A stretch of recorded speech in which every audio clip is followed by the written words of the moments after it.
Hello and welcome to Trade and Tariff Tuesdays.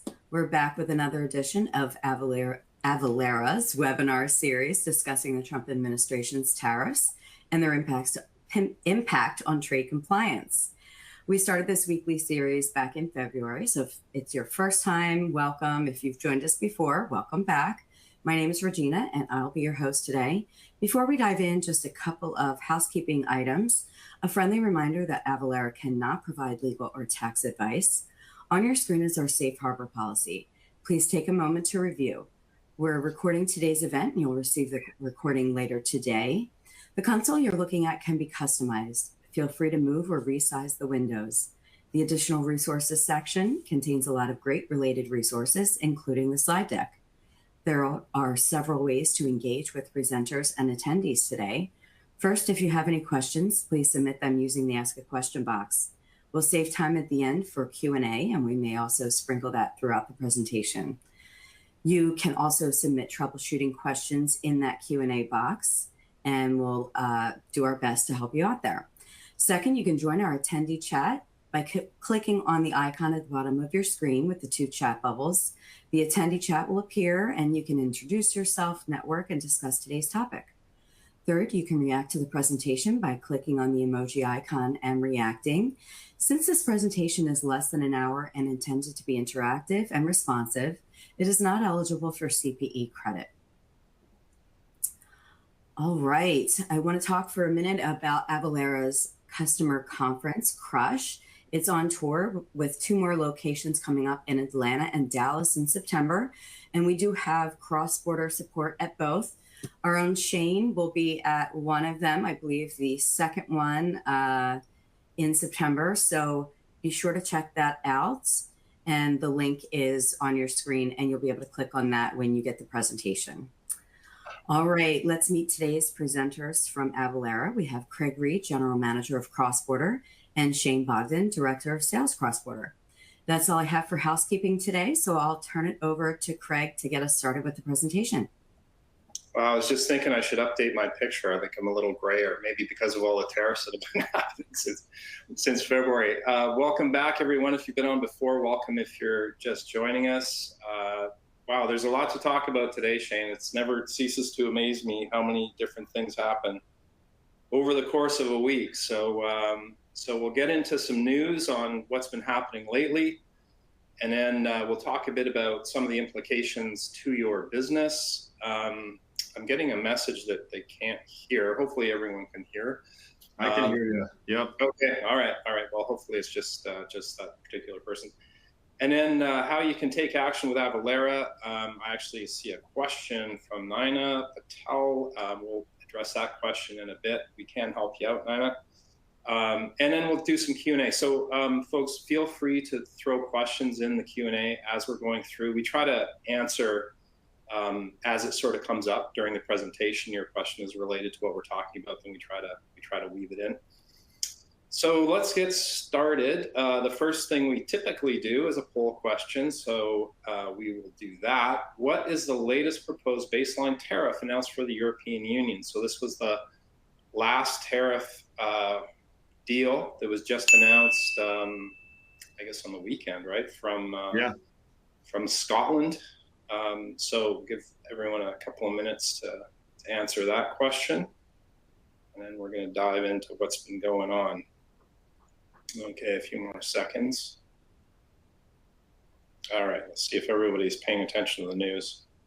Everyone's paying attention to the news. I think that's one of the best responses that we've gotten on these metrics. There you go. That is, for sure. That one definitely has hit the news then, and folks are aware of what's going on with the European Union. So yes, the correct answer is 15%. And we're going to talk a bit about what that means. So I will let you take it over, Shane, here a bit of what's been happening in July. We're almost through July, but it was a pretty busy month. Yeah, absolutely. So there was the extension, obviously. I mean, if you've been following us, the key dates were April 2nd, which was Liberation Day, got paused for the 90 days to July 9th. Then July 9th, we were all excited about our webinar on July 10th. Then we found out that this got extended to August 1st. So now we are coming up on August 1st, Friday here. And basically, the 27 tariff letters have gone out, basically stating that you will either receive the same tariff that was announced back on April 2nd, or you will have a new rate going forward. There have been a few deals that have been cut, which we're going to go to in a few minutes. But on top of that, there's been also some additional color, things about transshipment, retaliation clauses, making sure that goods that are coming from high tariff or country of origin countries are not going into other countries and being transshipped to take advantage of a lower tariff rate. So more has been coming out on that piece. The IEEPA and the Section 232 tariffs. Remember, the Section 232 tariffs are primarily revolving around steel and aluminum. The IEEPA tariffs were really what started this catalyst between China, Canada, and Mexico, and then also adhered to a full blanket 10%. Nothing has really been changed on that. I will say, though, on the IEEPA tariffs, just as a refresher, on May 28th, the Court of International Trade basically said that these rulings and these blanket tariffs exceeded any authority granted by the president to regulate importation by means of the tariff. So this is now still continuing in the court system. Coming up on Thursday, July 31st, is going to be the hearing and oral arguments on the IEEPA Court of International Trade rulings. So these are still in play. It's going to be interesting to find out what happens on the 31st. Then we go into copper and pharmaceuticals. This was announced about 2 weeks ago that there's 50% tariff on copper. There's also been a lot of talk about pharmaceuticals out there, everything ranging from 200, but I think, Greg, I'm also seeing lower numbers, but also giving the pharma companies, time to basically adhere to these sort of tariffs and create deals. And then again, there is that base tariff on all import countries, which is that minimum 10%. What's very interesting, though, about that 10% is, I know over the past couple of days, there's been just a lot of gray area around it. I know Lutnick has said, they think a minimum is going to actually be between 10 to 15% for smaller countries.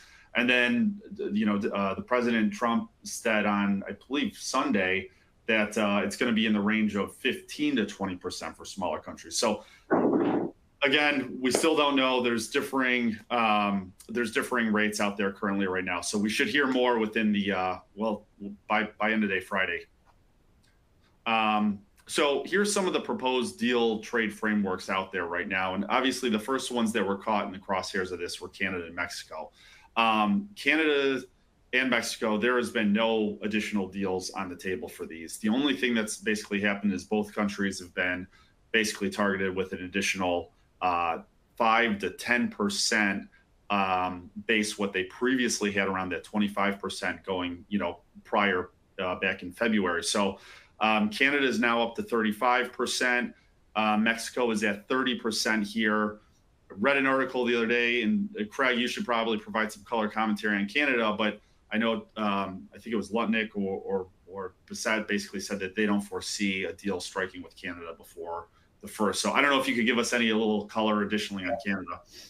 Yeah, for those folks who don't know, I'm in Canada. I live in Toronto.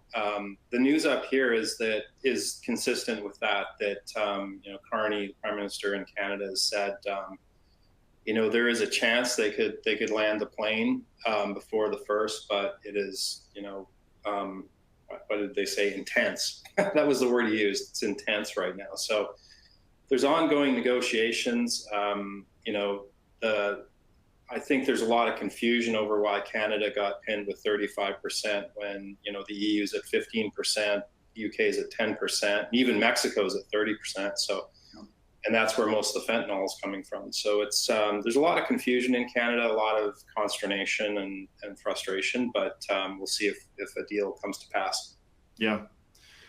Then we have the latest one. Well, let's go south further. Brazil, that was announced last week, the 50%, or 2 weeks ago, 50% on tariffs. I think I called out a couple of weeks ago too, that if you look at Brazil imports in the US, they are, main commodities that we're trading with Brazil primarily from the import perspective is beef, oranges, and coffee. And I know there's been a lot of talk right now in the futures market around those three pieces. The EU, the baseline 15%. So just some commentary here. So it looks like the EU will pay the US a tariff rate of 15% on, which also includes the auto parts, pharmaceuticals, semiconductors. The EU has tariffed out pretty much, they've zeroed out pretty much any sort of tariffs on US goods coming in. Let's talk though back on that Section 232 part. Those sectoral tariffs are still in place. So the steel, aluminum, copper, those still remain unchanged, meaning basically the EU will continue to pay that 50%. One thing that Craig and I were going back on last night, the White House provided an FAQ out there, and one of them was no free riders clause. And basically it said the US and the EU will establish strong rules of origin to ensure that the benefits of this agreement flow directly to the US and EU, not to third countries. So if you followed us previously, one of the four horsemen of global trade we talk about is country of origin here. It's going to be, again, this enforcement ensuring that these data pieces and that these rules of origin are basically withheld by the CBP so that there's no additional transshipping or other countries getting those getting any sort of benefits here. China, what we have currently right now is, this is set to be change on August 12th. I know the US and China currently right now are in talks this week in Sweden on progressing that framework that took place in London, I think 3 or 4 weeks ago. But I did see that Beset had said that the extension of the 30% tariffs on China past August 12th here are more than likely. So talks happening this week with China and Sweden, but most likely that 30% may extend past that August 12th. Then you have the framework here for Vietnam, the 20% tariffs on most exports, 40% on goods deemed transshipped. This goes back to that whole transshipped component. Japan, this is a new one that from last week, 15% tariff cap on all Japanese exports. Again, that 50% steel and aluminum remain. And Indonesia was the other one at 19% tariff on exports. And then 99% on US goods could be duty free. So there's a lot happening now. These frameworks are coming out. Some of these are not fully official yet, but these frameworks are hitting the wire. Yeah, and you're starting to see some patterns, I would say, right? Like coming around 15%, the statements around transshipping. The other thing that was noteworthy, I think, is the investments. So the U.S. requiring investment in the country as part of the deals that they've struck recently. So that is interesting. A question from Linda: for Canadian goods covered under USMCA, will that tariff still be 0% after August 1st? That is our understanding, that USMCA still continues in full force and effect. And in fact, as it pertains to Canada, we've actually, there's some interesting statistics, because before this all happened, USMCA was about 40% of Canadian exports. But that number has gone up to, I think it's 2/3, 66% was a recent number, and then projected to go up to 90%. And the reason is because a lot of those goods that were in the 60%, even though they were USMCA eligible, folks just hadn't bothered to certify because their tariffs were so low. But now that the tariffs have gone up, everyone's scrambling to certify for USMCA, which is driving the number of goods that are actually eligible up considerably. So we're going to cover that in a little bit, what that means, USMCA. So the slide on your screen right now, I'm sure you've been just kind of looking at it while I've been talking. So you can see how the interesting thing here is how things have changed. So the legend is the light blue is a decrease, yellow is no change, the blue bar is an increase, and then the pink bar is updated from July 9th. So you can see how things have kind of evolved, where some of the noteworthy ones: Canada's gone up, the EU has gone down, Indonesia went down, Japan's gone down, and the United Kingdom, I guess, came out smelling like roses through this whole thing. That's the lowest tariff rate we've seen. I don't know what Keir Starmer said. Yeah, seriously. But they certainly did well. So anyway, we do have this posted on our website, and this link is something you can go and look at. So you'll get a copy of this after the fact, and you can you can go take a closer look. But that's just sort of a legend to see how things have evolved. A lot of different things going on, that's for sure. So let's just kind of cap off where we're at now. As Shane mentioned, China's at 30%. So remember, though, that 30% is the punitive tariff. So that is in addition to any tariffs, any underlying tariffs that may apply. So they're stackable, meaning, you know, Section 301 still in full force and effect. And if you sort of average it out, it's around 15% additional. So you can think of China as being around 55 effectively. De minimis also ended, which we're going to talk about in a bit. And there's been a bunch of carve-outs for different types of products from Section 301. And those are, you know, determined by HS code, which again, we're going to talk about in a bit. Canada and Mexico have basically been in the same boat right from the get-go. USMCA still applies. Mexico and Canada were at 25%. They've both been bumped up, Canada to 35. So Canada would end up with one of the highest tariffs out of all the countries, which is interesting since it's the US's largest trading partner.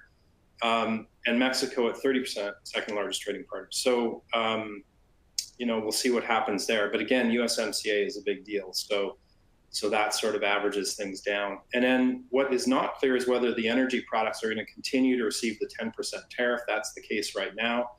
We don't know if that's going to continue. For anyone who doesn't have a letter, the 10% is still in full force and effect. And as Shane said at the outset, it could go to 15%, could go to 20%. We don't know.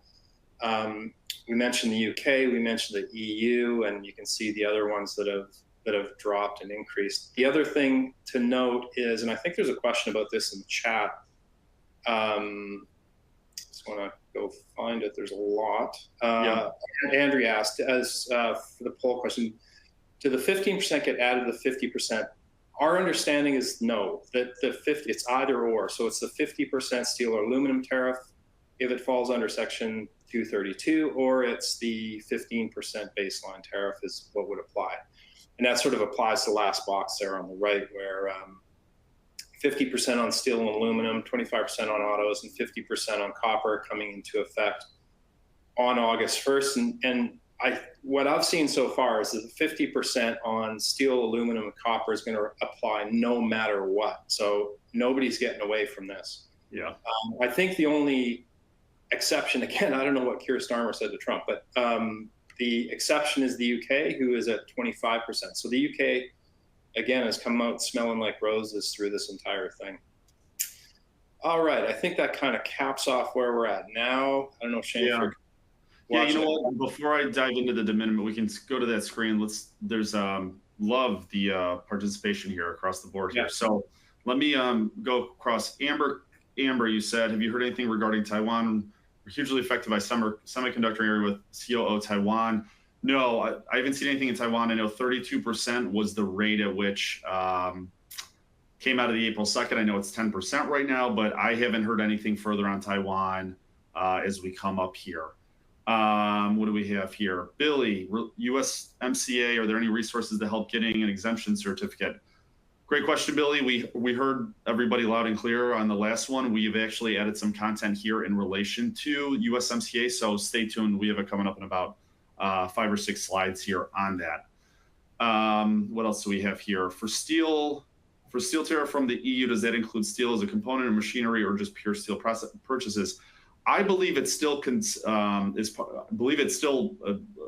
to any sort of steel derivatives as part of those. If we remember, I think 3 or 4 weeks ago, the Trump administration came out with additional components out there, dishwashers, washing machines, etc., that were also going to be as part of those. So yeah, that's what we're hearing at that point. And Linda will go into the USMCA piece momentarily.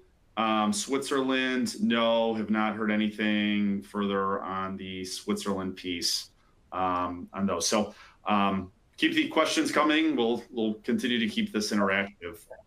Let's see here. Yeah, there we go. Can you see de minimis? Yeah. Yeah, I can take this one, Shane. So we talked about the end of de minimis. So effective May 2nd, there's no longer any exemption for goods coming under $800. So for those who don't know, the de minimis treatment for the U.S., every country has a different level. The U.S. was one of the highest ones in the world at $800. That ended on May 2nd for goods from China and Hong Kong. And that's why this whole transshipment thing is so important, because in order to avoid that, there's been numerous schemes of transshipping through Vietnam and declaring Vietnam. We'll talk about that in a second. Don't do that. So anything from China or Hong Kong that's under $800 is now fully dutiable. If it's a non-postal shipment, it's just, you know, the applicable duty for that particular product. If it's a postal shipment, it's a sort of a flat rate of 54% of the value or $100 per package. The other interesting change is that there are additional requirements. So before coming in under de minimis, very, very light reporting requirement. You didn't have to do a lot in order to declare the package, just kind of flowed through. That has changed. So you now have to declare like a commercial shipment. It has to have an HS code. It has to have all of the components of a proper customs entry that you would normally do for a commercial shipment. And that is how China and Hong Kong are working right now. The interesting thing is, in the One Big Beautiful Bill, the Trump administration, and this actually has bipartisan support, by the way, so this isn't just a Republican thing. In the One Big Beautiful Bill, de minimis is set to end for all countries on July 1st, 2027. However, you know, Shane and I both have our ears to the ground. We talk to a lot of people in the industry. We are hearing rumblings that that is going to happen sooner rather than later. In other words, you know, possibly within the next, call it 2 to 3 months, is sort of what we're hearing. That could have a huge impact on everyone. There was, and I can't remember exactly who said it, but one of the trade officials said that when the systems and processes are in place to collect the duties and taxes for all countries, that they're going to make the change. So that's, I think, what they're waiting for, and we'll see what happens there. But that'll be a huge change if it happens sooner. And I think that is going to catch a lot of people flat-footed. So that's why we mention it, because it could be something that catches the industry by surprise. Along with de minimis, we mentioned that you know, it ends the $800 what they were calling a loophole. So the de minimis ban also bans goods from foreign adversaries. So it's targeting goods, different types of goods from China, Russia, Iran, North Korea. So there's, you know, that's all determined by HS codes. But the most important thing here is that it's really a much stronger enforcement than traditionally has been the case. The CBP is really watching for particularly transshipment and falsifying country of origin. And there's been, you know, a couple of noteworthy cases of companies getting fined, significant fines for misdeclaring. The other change is that PGA or OGAs apply, meaning partner government agencies or other government agencies. So you can see the logos there, the FDA, USDA. All of them have different rules governing the safety and content of products. Those are in force and effect now for goods that are under de minimis. So that's another change, another reporting requirement that folks are going to have in order to clear customs. So it changes the landscape pretty significantly. Any comments there, Shane, or we can move on here? No, you know what? I think let me dive into some of these questions really quick. Yeah, sure. Ashel asks, what will the tariffs be on lumber imported from the EU? 15%. Yeah, I believe a majority of it's going to be 15%. I think the caveat, though, with lumber is there's so many different types of lumber out there. So there may be differences between, I believe, for the U.S., I believe like maple, birch, and some other ones have higher tariffs, obviously, because those are U.S. produces a lot of those. So I think those are most likely going to be higher. Again, this is why you need to make sure that you have country of origin for that good. What is that specific good, and what is the HS code? Because it's going to differentiate based upon the type of lumber. But short answer, I believe a majority is 15% outside of some additional lumber ones where the U.S. is a heavy producer in those. For the Asian countries, I would say that's a broad swath there. So I think, you know, that would have to be dove in a little bit deeper based upon which specific country. Linda had asked on here about USMCA.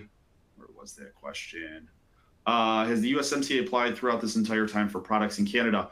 I believe dating back to March when the US kicked in the gear, the 25% on Canada and Mexico, and then basically stated, but anything USMCA qualifying would receive that zero tariff rate. So yes, this has been in a play. What other ones we got here? A lot here, Shane, on asking about whether the aluminum, copper, and steel tariffs are stackable with the baseline tariffs. Our understanding is that they are not, that they are, it's an either or situation. However, a lot of these executive orders haven't come out, and there's a lot of details that haven't come out. But that, so far, to our understanding, that is the case, that it's not stackable. It's 50% if it's steel, aluminum, or copper, Section 232, or it's the 15% if you're talking about the EU, for example, or depending on the country you're talking about, sort of the either or situation. Yeah, and Hans, that goes directly to your question here, just reiterating that aluminum, copper, and steel tariffs, those are all under Section 232 tariffs, what are specifically designated towards specific materials. Again, just what Craig reiterated there, 50% unless coming from the UK there. Yeah. Well, let's talk a bit about what we call the four horsemen or four puzzle pieces of global trade. We've sort of touched on all of them at some point, but de minimis, there's a de minimis level for every country in the world, has a different de minimis level. So those are all important to understand. At what point do you start charging duties and taxes? Country of origin has probably become one of the, if not the most important thing to understand. Make sure your country of origin is right. Country of origin is not, and we'll talk about this in a second, where it was shipped from. Country of origin is where it was made. And folks make that mistake all the time. Tariff code classification, commonly referred to as HS codes. I often refer to these as the Rosetta Stone of global commerce, because it really, you need to know your tariff codes. And I think there was a question in the chat about, was it Monet Hudson asked, oh, maybe I got the name wrong. Anyway, someone had asked, and I apologize if I got the name wrong, can we help with tariff code classification, HTS codes? Yes, we can. We can help you get the right HTS codes for your business. That is core to what we do for our customers. And just so folks understand, if you think of like an Excel table, the tariff codes or the HS codes are like the description of the good. What kind of good is it? And every country has a different version of that. They're common up to 6 digits, but usually append 3 to 6 more digits, typically 4. So you have a 10-digit code, and they're vastly different between different countries. So it's important to understand what your 10-digit codes are for the countries you're shipping to. If you think of those as the rows, and then the columns are the countries of origin, and the intersection of those two, or the cell, is the duty rate. So that's why it's so important to understand your country of origin and your tariff code. And then, of course, your declared value is the number that you would multiply the effective duty rate by. And declared value is important too. And you can't, there's been a lot of news about folks misdeclaring value, and CBP is looking for that too. So make sure your declared value is correct. There's rules governing that as well. So de minimis, country of origin, tariff code classification, declared value, all very, very important. One quick drill down, and I mentioned it before, but I think it bears repeating. Country of origin is where the product was made, processed, or assembled, and there's rules governing what that means. Point of origin is where the product ships from. We get this question all the time, and folks make this mistake all the time. Do not declare country of origin as being where it's shipped from. So you imagine something sitting in the UK has was made in China, and somebody says on the customs form, well, it was in the UK, so its country of origin is the UK. No, it's not. It's China. It doesn't matter if it ships from the UK. So the CBP is looking out for this. They have said on their LinkedIn profile, you should follow them on LinkedIn if you don't already, steep fines, seizure, business disruption, criminal charges, et cetera, et cetera. And you can see down below, there was a recent civil penalty against Race Global, $3.4 million. So The CBP is not fooling around with this. They are very, very serious. They've hired a lot of people and they are enforcing the rules. So make sure you follow the rules, and following the rules means understanding the four horsemen and how it affects your business. Yep. Shane, some trade statistics. Sure. Well, you know what? Let me just answer a question here. Kevin Tucker, is the import duty based on the 10-digit HS code for the exporter country or importer country? I would say let's go back. Can we go back to the four horsemen slide, Craig, real quick? Because Sure. this is a great question, Kevin. Think about the HS code is only one part of this puzzle piece here. That is basically the identification of what that specific item is. So the first 6 digits of an HS code are harmonious across most countries in the world. This pen is most likely going to have the first same 6 digits. The last 4 digits of an HS code, a majority of them, which are 2 to can even go up to 6 digits, are all based upon the import country. So that is determining what specific good that is. That will then, as well as the country of origin, will then give you what percentage of that tariff rate is going to be. Again, we were talking about the 15% on majority of lumber. Well, if that lumber may be made of maple or birch, that would be designated within that HS code. Now that may change what that exact duty rate is going to be. And again, also country of origin involved there. So that's why it's really important, because that code determines what is that specific item and which duty rate, along with country of origin, should be applied to that good. Yeah. All right. So get us back where we were, and we'll have to. We're flying through here. So a quick update in terms of the CBP trade statistics. Again, these continue to go up. $136 billion year to date. $67 billion of that have been coming through sources that previously weren't available through these IEEPA tariffs and these Section 232s on automobiles. Perspective, last year, 2024, in totality, it was $88 billion. So we have now, U.S. has now surpassed what we've last year's collection on these goods. You know, we've talked about this a few times. It's more so in line with the trade timeline of when these tariffs were announced, and you can really see the catalyst of basically the deficit of everybody trying to basically bring in as many goods as possible during that February, March, April, May timeframe, and then once these additional duties were announced, it really had a drop off there. But the new one that we put on here was in relation to, I know Billy had mentioned this earlier, last week there had been some questions. Now, just caveat here that Craig and I are not USMCA experts by any means, and there's a lot that goes into this. And I would say the first recommendation would be to, there's tools out there and there's experts out there. If you just go to the CBP website, there are documentation guidelines in terms of how do you understand if something is USMCA eligible. But we'll just kind of walk you through the 6 steps here. And each one of these is extremely nuanced. So we won't go into the weeds here, but first off, you have to verify eligibility. And really, are those goods either going to be wholly obtained or produced in the US, Mexico, or Canada? You need to understand that before you even determine, should I continue to look if my goods are USMCA eligible, or do they meet specific product rules of origin? You may have heard me talk about RVC, regional value of content. That's, you know, for automotives, for example, how much of an engine, how many components of an engine and the labor that's taken place has been actually produced and transformed within the US, Canada, or Mexico. That is another verify eligibility on these pieces. So there's different thresholds on those. They then ask for 9 key data elements: certifier types, certifier details, exporter details, producer details, importer details, description of goods, origin, again, origin, blanket period, certification statements, basically saying that goods qualify as originating within those specific markets. They are signed and dated by a specific certifier. Certified goods are described in this document that qualify as originating X, Y, and Z.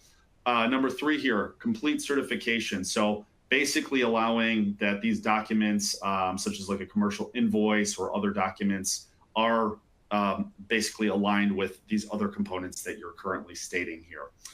Exemption for low value goods. So there's not just for low value goods, but for other things. So a formal certification of origin is not required for non-commercial imports and commercial imports where value of originating goods does not exceed, for example, US 2,500, Canada 3,300, etc. Now, however, a written statement clarifying that these goods qualify as originating may still be required. And most likely everything is saying you should still make sure, even if these are low value goods or non-commercial, ensure that you have these written statements on there to continue to back up your claim as part of these.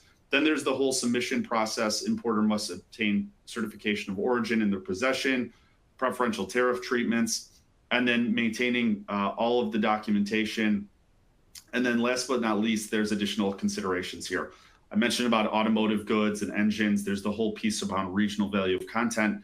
Also within the automotive sector, there's pieces around how much labor over a specific hourly rate has been a component of you assembling that good within those three specific countries.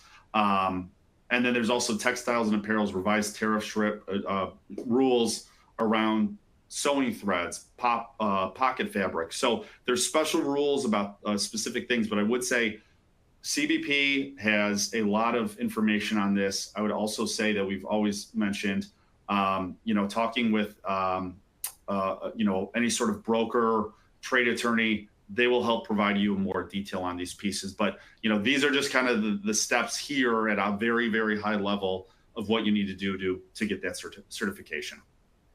Yeah, it's such a crucial thing because and I'd add that the Canadian government website also has a lot of good information on it for those of you in Canada. How can you?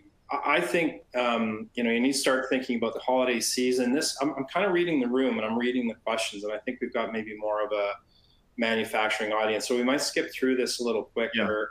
And get to the questions because we're kind of running out of time. But to prepare for the holiday season, and this I think this applies for everyone. You really need to just ensure you've got your HS codes right, you've got your country of origin right, you know what your de minimis levels are. You're looking to see whether you can get any alternative sourcing. I mean, it makes sense, right? Nearshoring, dual sourcing. And strengthening your logistics and inventory strategies, adjusting your pricing and promotional strategies. So there's a lot of different things you can do to try to, either absorb the costs and or pass them on. But making sure your customers understand the costs is vitally important. Mm-hmm. Shane, I'm going to skip us past the let's go. costs and the delivery duty paid in place. Maybe we'll just stop here. There's been a lot of news about folks that have been, what different companies are doing to prepare for the tariffs or the tariff impacts. I think, GM was one of the ones that said, I think it was $1 billion impact so far, and they expect another $4 to $5 billion impact. Their stock was down 7% when they announced. So there's a lot going on in the news over how companies are planning to adjust and how they're planning to absorb the costs. So let's get into a poll question. How are you planning to adjust? Are you planning to diversify, switch to local, invest in trade technology, rethink your distribution strategy or something we haven't thought of? You can select multiple of these, by the way. So we're just kind of, we see a lot of questions in here, so we're trying to let me get two birds, one stone here. Sean Morton said specifically around music industry, etc.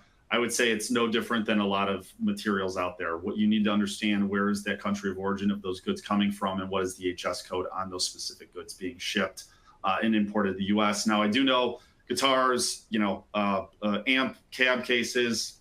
Craig and I are both, aspiring guitarists. We know about these certain things and how it changes the sound here. Those also play into effect in terms of guitars, et cetera. What are those materials out of? But again, HS classification and country of origin rules on those apply. So a lot of uncertainty from the audience on, and that's not surprising. I think, the dust hasn't settled in the world of trade. So that's, it's not surprising that folks don't know exactly what they're going to do yet. Here's another question. What are your plans for addressing the increased costs from the tariffs? Are you going to pass them on? Are you going to include a tariff surcharge, absorb the cost, some combination. You can select multiples of these, by the way, or share costs with your suppliers. So we'll give you a sec for that. Scanning the questions again.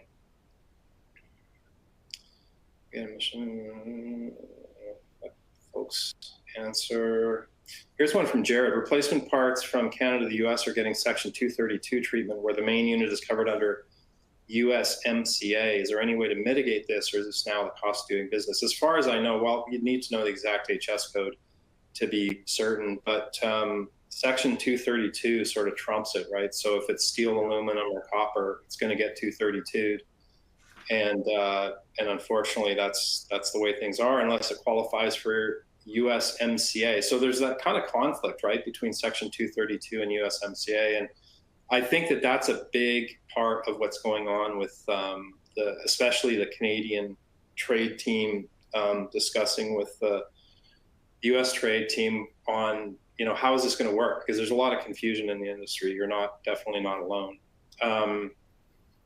While a little higher on absorbing the tariff costs and sharing costs with suppliers than there has been in the past, which is interesting. So, we typically see more of the cost being passed on to consumers. So that's an interesting response from this crowd.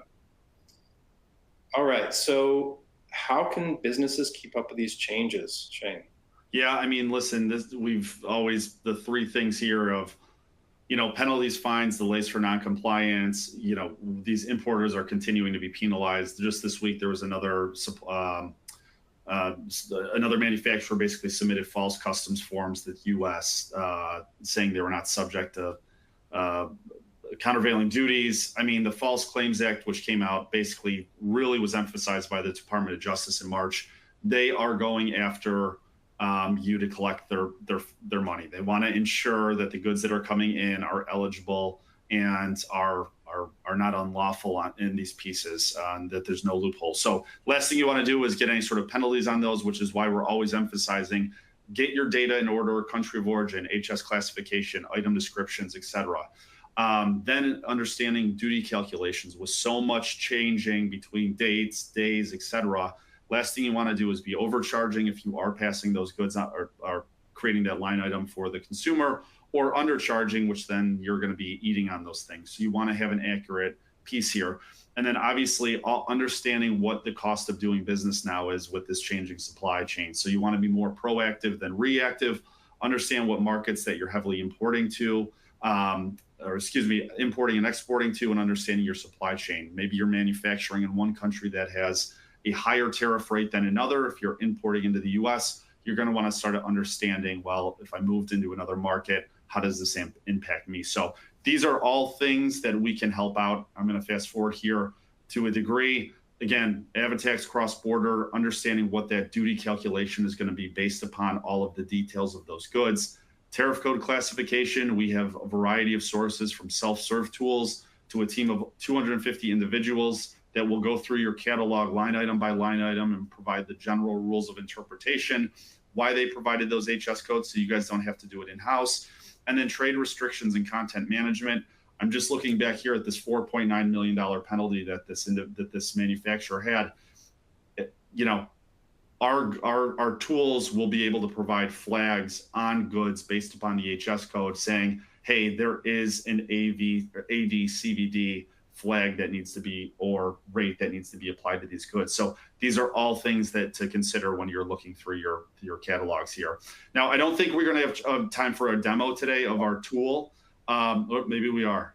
Let's see. No, I don't think so. Okay, so let's just, we are... Welcome to the Avalara Tariff Content Classification Tool demo. Take a tour to see how Avalara can help your business's global trade compliance. First, choose the country of import. In our example, we will use the US. Click to proceed.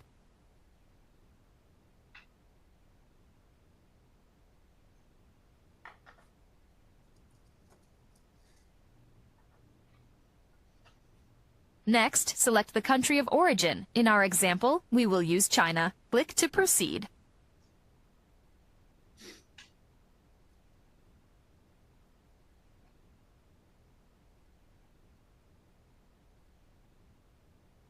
Next, let's describe our product. Click to proceed.